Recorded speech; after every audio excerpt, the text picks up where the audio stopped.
I never thought my marriage would implode because of a photograph, but that's exactly what happened. My name is Eliza, I'm 30, and I'm still trying to piece together how 3 years of marriage to Dominic crumbled in a single night. When I look back at the wreckage, it's clear now. I was slowly suffocating in a gilded cage that Dominic had been building around me since the day we said I do.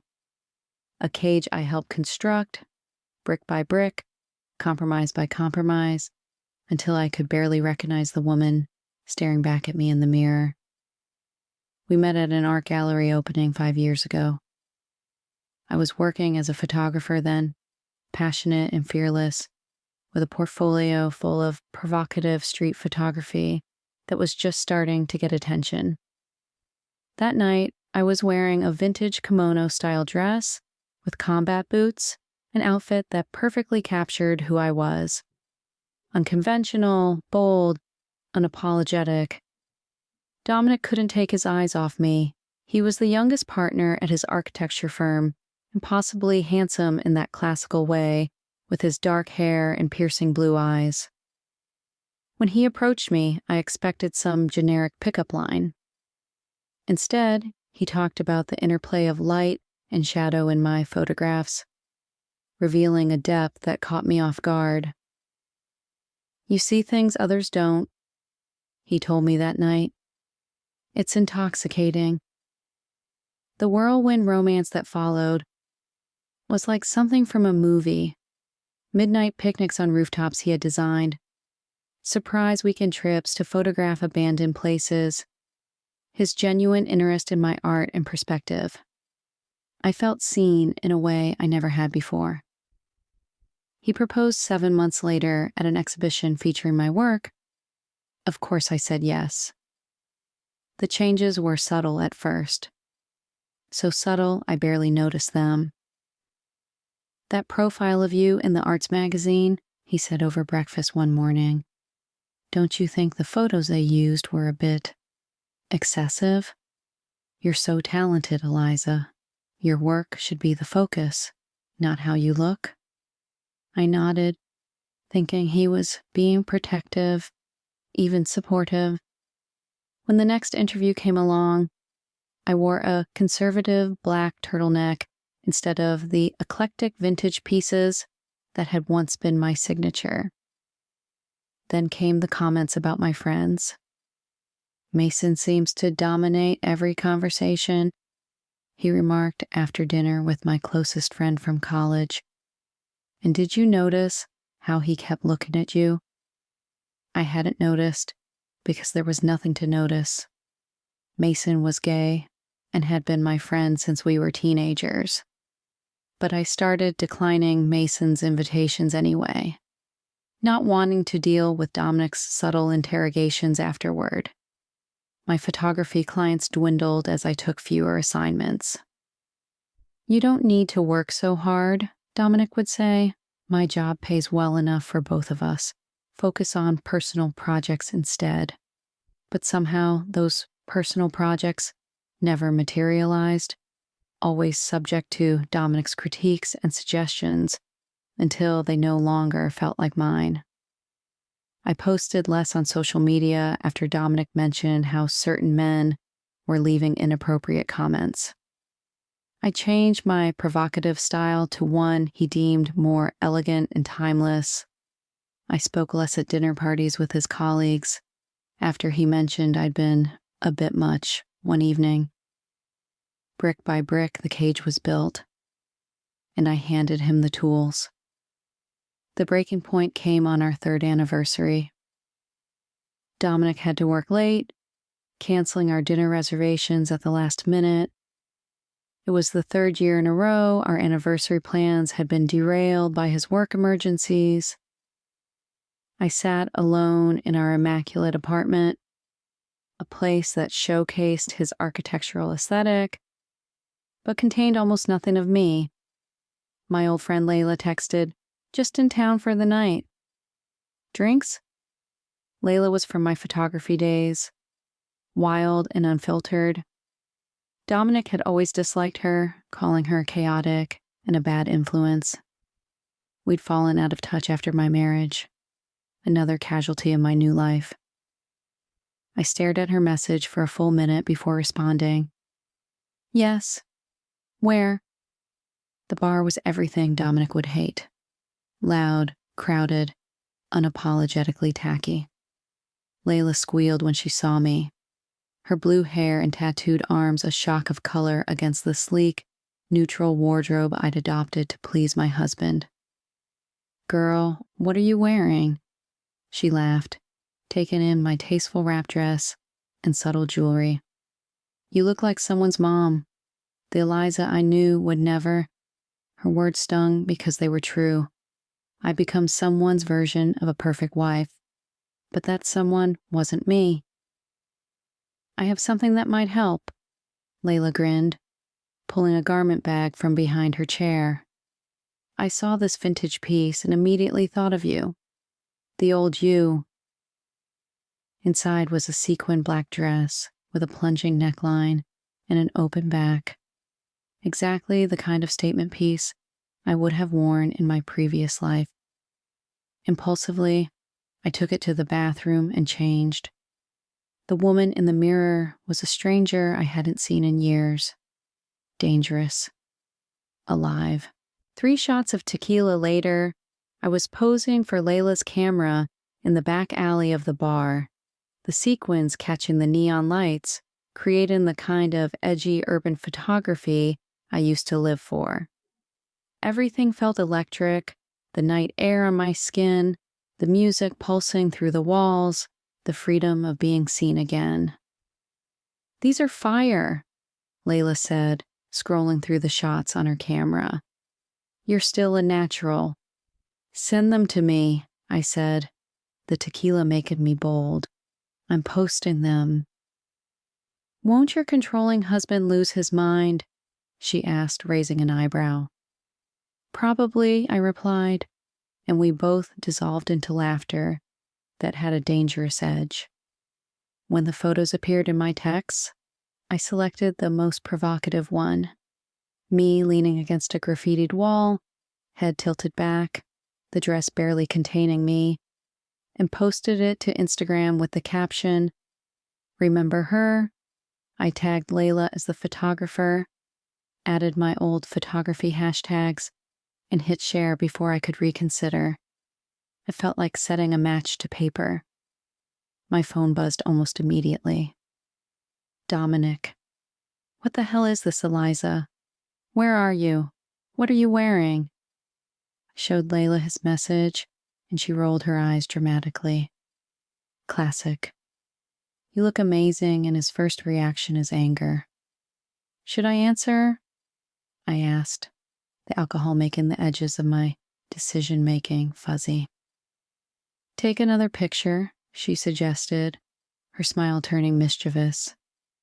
Really give him something to worry about. The next shot was more deliberate, me sitting at the bar, chin resting on my hand, eyes directly challenging the camera.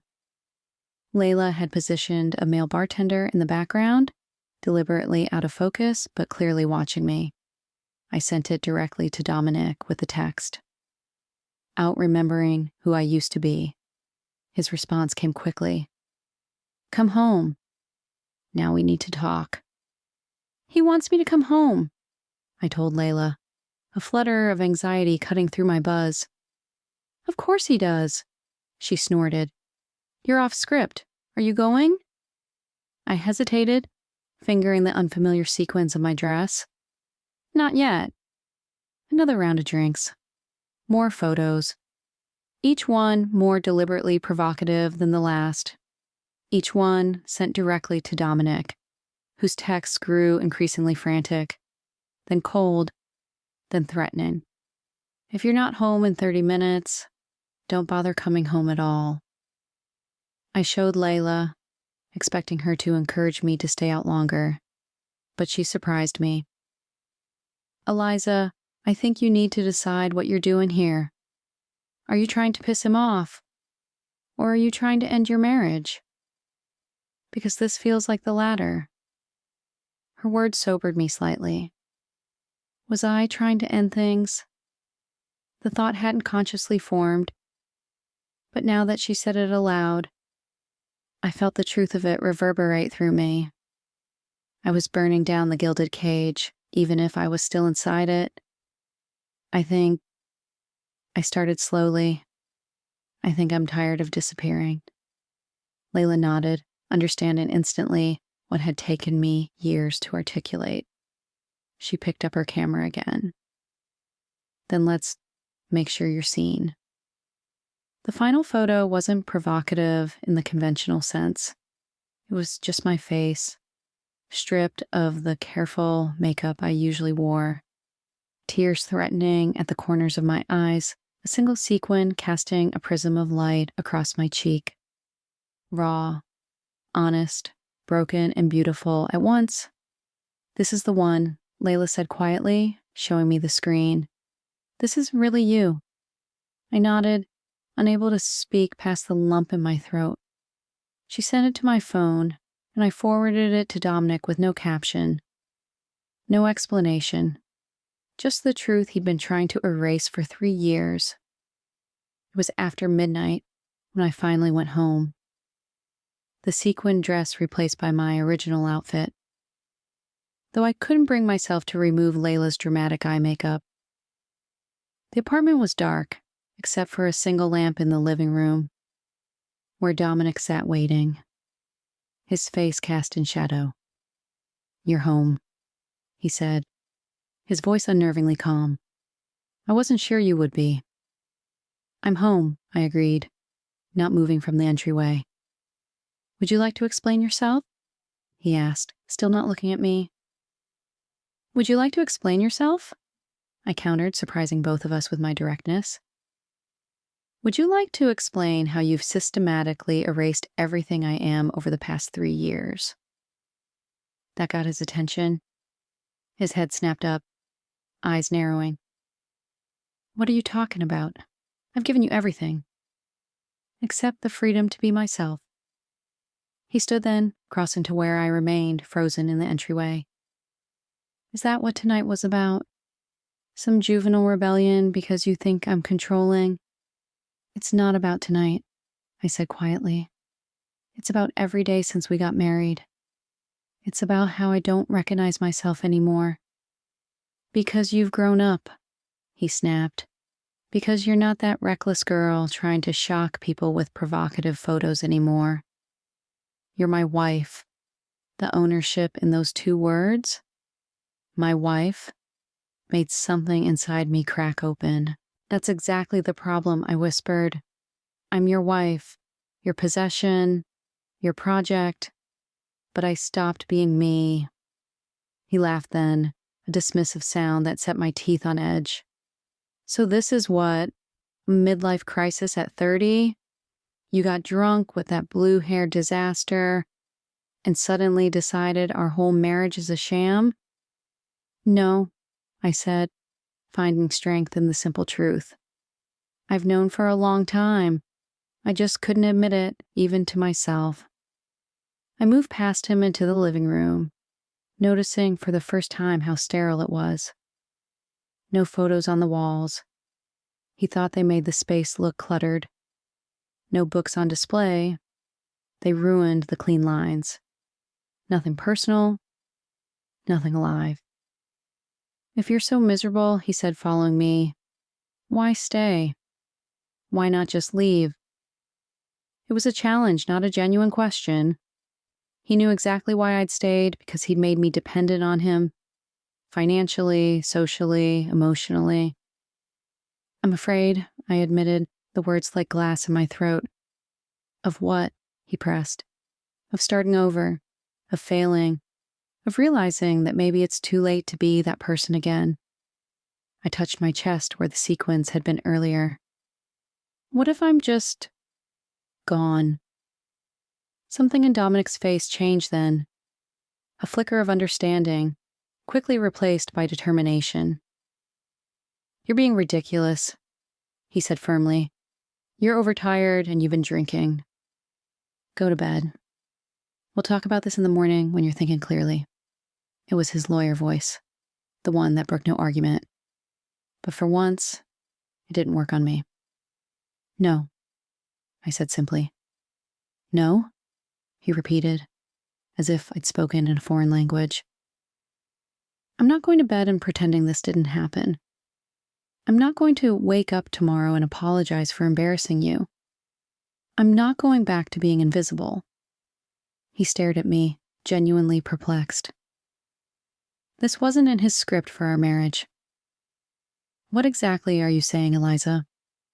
I took a deep breath. I'm saying I want a separation. The words hung in the air between us, impossible to take back. I expected him to argue, to try to reason with me. I didn't expect him to laugh. A separation, he repeated, shaking his head, because of some photos. Because you got drunk and dressed like a college girl for a night? The photos are a symptom, not the cause, I said, my voice steadier than I felt. And you know it. He moved closer then, his face shifting into an expression I recognized from court cases, calculating, looking for weaknesses. What I know is that my wife publicly humiliated me tonight. What I know is that you deliberately tried to provoke me with those images. They were just photos, Dominic.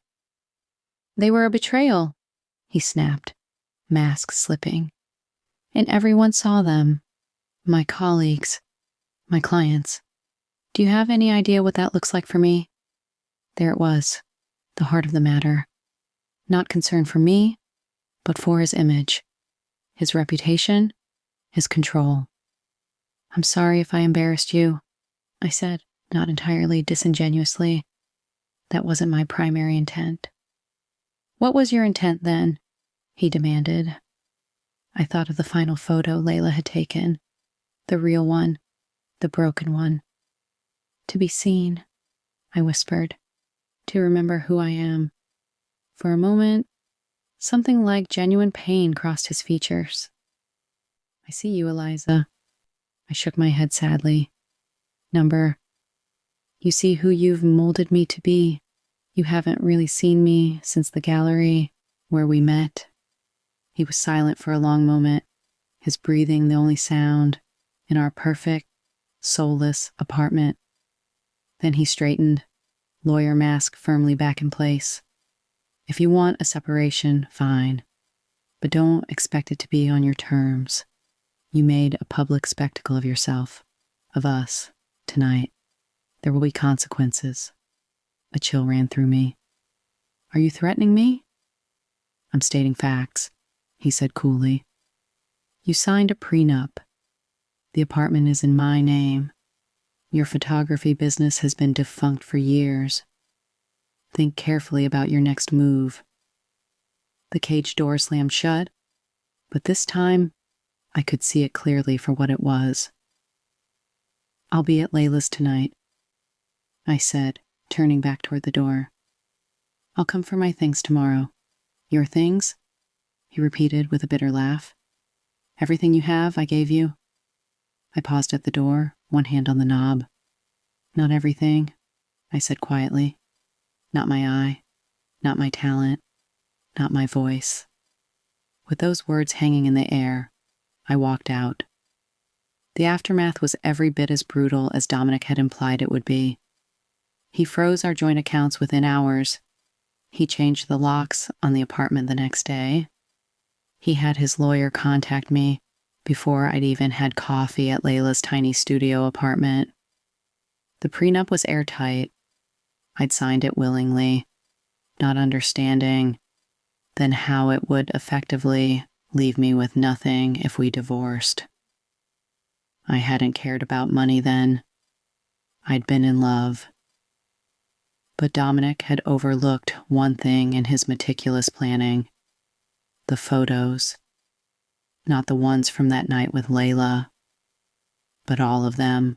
The entire body of work I'd created before him. The raw, powerful images that had once made my name in the art world. He'd insisted I take them down from galleries, remove them from my portfolio site, archive them from social media. Too provocative, Too controversial for the wife of Dominic Mercer, but I had kept the originals. Every negative, every digital file, safely stored on hard drives he didn't know existed. A week after leaving, still crashing on Layla's couch and fielding increasingly threatening legal communications, I got a call from Mason, my old friend who Dominic had tried to edge out of my life. "I saw the Instagram post," he said instead of hello. The real Eliza back from the dead. I laughed despite everything, trying to be anyway. "I have a proposition for you," he continued. "The gallery I'm managing has an opening next month. The featured artist dropped out. We need something powerful, something that will get people talking." Hope fluttered in my chest for the first time in days. "Are you saying what I think you're saying?" "I'm saying, dig out those hard drives, girl. It's time for Eliza Reeves to make her comeback." I worked day and night for 3 weeks, curating a collection that told the story of my erasure and resurrection. The final piece of the exhibition was a triptych. The first image from the night with Layla. Wild, provocative, desperate.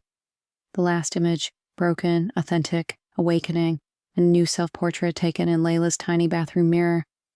Face bare, eyes clear, holding my camera like a weapon and a shield in one. I titled the exhibition Broken Reflections. On opening night, I wore a dress of my own choosing. Neither the conservative clothes Dominic had approved, nor the provocative sequins of my rebellion, but something entirely my own. Something that felt like the truth. The gallery was packed. Old colleagues from the art world, friends I'd lost touch with, even a few critics who remembered my earlier work. Layla and Mason stood on either side of me, like bodyguards, beaming with pride. And then, at precisely 8:47 p.m., Dominic walked in. He looked immaculate as always, his tailored suit a armor of propriety. He moved through the crowd with practiced ease, stopping to examine each photograph with the critical eye I'd once found so impressive. When he reached the triptych, he stood before it for a long time, his back to me. I felt Layla tense beside me. "Want me to throw him out?" she muttered. "No," I said, surprising myself. "Let him see." As if hearing me, Dominic turned. Our eyes met across the crowded gallery, across the chasm, what we'd been and what we'd become. Slowly, deliberately, he raised his glass in my direction, a gesture that could have been congratulatory or conceding defeat. I didn't raise my glass back, but I didn't look away either. He left without speaking to me, but the next morning I received an email from his lawyer. The terms of our separation had changed. He would release funds for me to find an apartment. He would not contest my resumed use of my professional name. He would agree to mediation rather than a protracted legal battle. It wasn't freedom. Not completely. The prenup still stood. The financial disparity was still vast. The power dynamics hadn't entirely shifted. But it was a beginning. A crack in the cage wide enough to breathe through. 3 months later, I moved into my own apartment. It was small. Nothing like the sleek architectural showcase I'd left behind, but every inch of it was mine. I hung my photographs on the walls without asking anyone's permission. I bought mismatched furniture that spoke to me rather than complemented a design aesthetic. I left books open on tables and coffee cups unwashed in the sink when inspiration struck.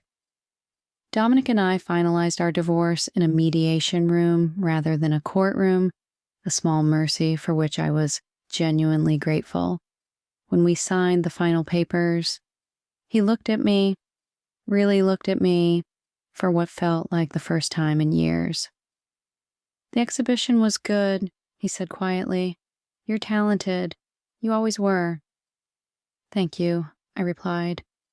because it was easier than explaining that his approval no longer defined my worth. As we walked out of the mediator's office, he hesitated. "That last photograph," he said, not quite meeting my eyes. "The one where you're crying. Was that how you felt all along?" I considered lying, considered sparing us both, but I owed myself the truth, even if it hurt. "Not all along," I said gently. "Just for the last few years.